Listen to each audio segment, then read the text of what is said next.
Hello, this is Jennie at Designs with Paper. Thank you so much for stopping by my channel. I have one more art journal page that is part of my Christmas card and craft series for 2021. Christmas is coming up this weekend and I am ready. Are you? I have a piece of mixed media paper that is about 5.5 inches wide by 8.5 inches tall, and it is already punched to go into my binder. The first thing I want to do in this page is ink up the edges of my background paper here. I am going to be using archival ink because it is waterproof, and I'm going to just use this sponge, ink blending sponge. I did put a new sponge on my blender, so I needed to get that inked up nice and juicy, and I will go ahead and just add some ink to the edges of this page.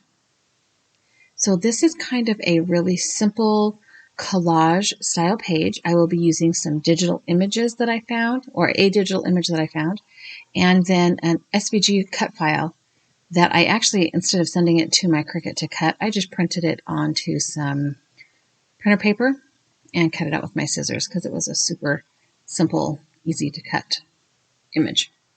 I am not super worried if you can see the white paper through my ink blending here. I'm not going for solid color.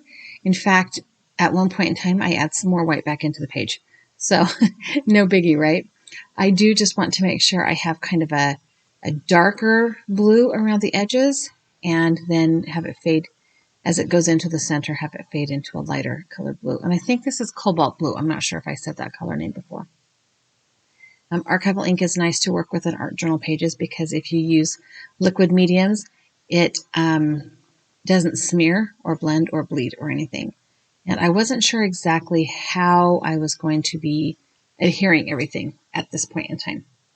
So now that I have the edges all inked up with that blue, I am going to start on my first focal page, or first focal image.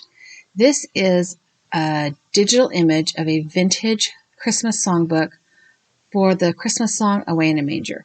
And I have kind of trimmed it out along the page edge, or the image of the page edge, and then added some more distressing to it and rolled some of, give it a little tear and rolled some of the torn edges and stuff. But I also wanted to add some ink blending to the edges to kind of give it that more vintagey, distressed kind of look. I am using potting soil archival ink. It is the same thing. It is waterproof, so if I decide to use a liquid adhesive or a gel medium as my glue, then it won't smear the ink off of my page. I chose this particular image because it was free.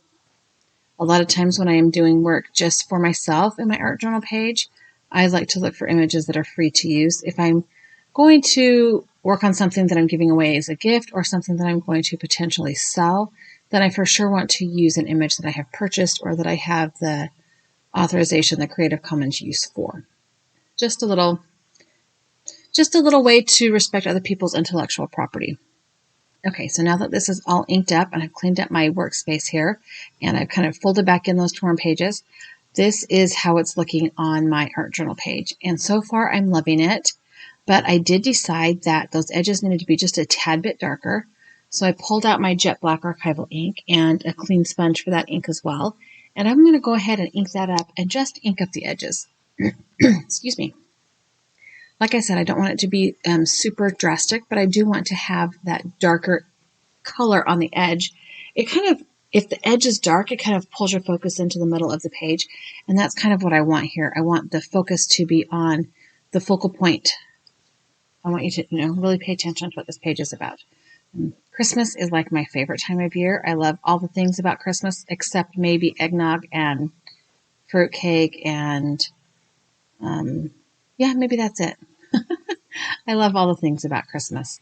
And I just am getting so excited to have my kids home for Christmas, and everybody's back in the same state, at least now. We picked up our daughter who goes to school out of state, and I'm just ready. So this is what my page is going to look like, and I'm going to work on my focal image here. This is the SVG file that I purchased from an Etsy store a number of years ago. And it works with my Cricut machine, but like I said, I just printed this on printer paper and cut it with some scissors. It was a really simple, easy cut. And I am going to go around the edges here with the Sharpie marker just to hide that white core edge of the page.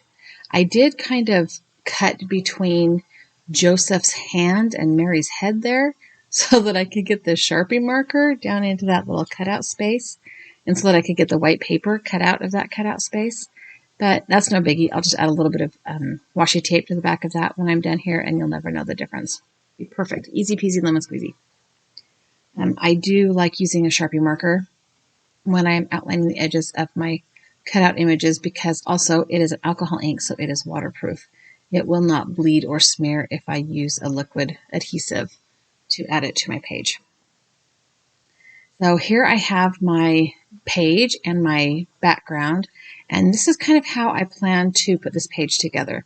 There are a couple of other things I need to add to it. I feel like it needs just a little bit more. So I have a piece of silver shimmer paper and my honeybee stamps, stacking stars dies or whatever they're called, nesting stars. I don't remember what honeybees calls their dies. But I'm just going to pick one of the stars here that I feel will fit the page the best without covering up too many of the words. And I've selected this die, and I think I'm going to put it in that top left-hand corner because it doesn't cover up the title of the song if I put it there. So here's my cutout star, and I can just kind of wedge it right there in the corner in between the hole punch out for my binder that I put my art journal pages in and that torn part of the background page. And I'm still feeling like it needs a little bit of something else. So I reached into my sprays bin and I pulled out this Tattered Angels Shimmer Mist, which is kind of a champagne color, and the Diane Reevely Opaque White acrylic spray. Now, I have not ever used this acrylic spray before, and the nozzle was a little bit stuck, but once I got it going, it came out a little bit faster than I expected, actually. So I did kind of dab that off with a damp baby wipe. Now, the Tattered Angels Shimmer Spray, I think I've had this for, oh my goodness, I don't know how many years. I don't use it very often because it is very wet and it does tend to curl the page. And you'll see the paper here just start to curl up. But it leaves a nice, just kind of champagne-y shimmer. You can't really see it until you tilt it into the light, and then it's just kind of perfect. So I am going to go ahead and pull out my heat tool and give this a good dry on the front and back. That white paint is an acrylic spray. An acrylic spray paint. It's not spray paint, an acrylic paint spray. And so it does need a little bit of dry time. So here I've got the shimmer going in the background. I did pull up my ink blending tool and just go around those edges again with the black ink. I did not re-ink it. I just used whatever was left in that ink blending sponge. Just again to emphasize that border, the outside edge. And I'm kind of loving how this is looking now, and I think it's ready to put it all together. So the first thing I'm going to do is add some Tombow Mono liquid glue to the back of this sheet music.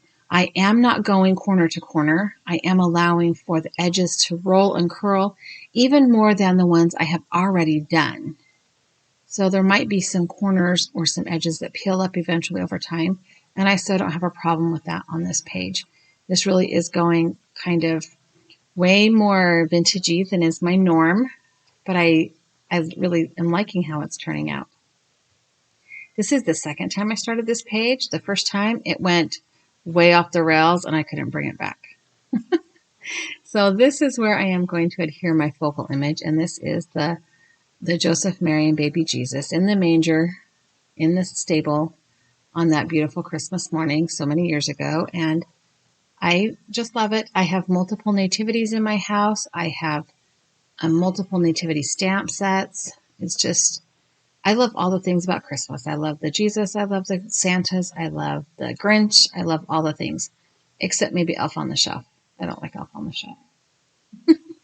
Now that I have the nativity added down to the bottom of this sheet music, I'm going to go ahead and add the star to the top left-hand corner of this page.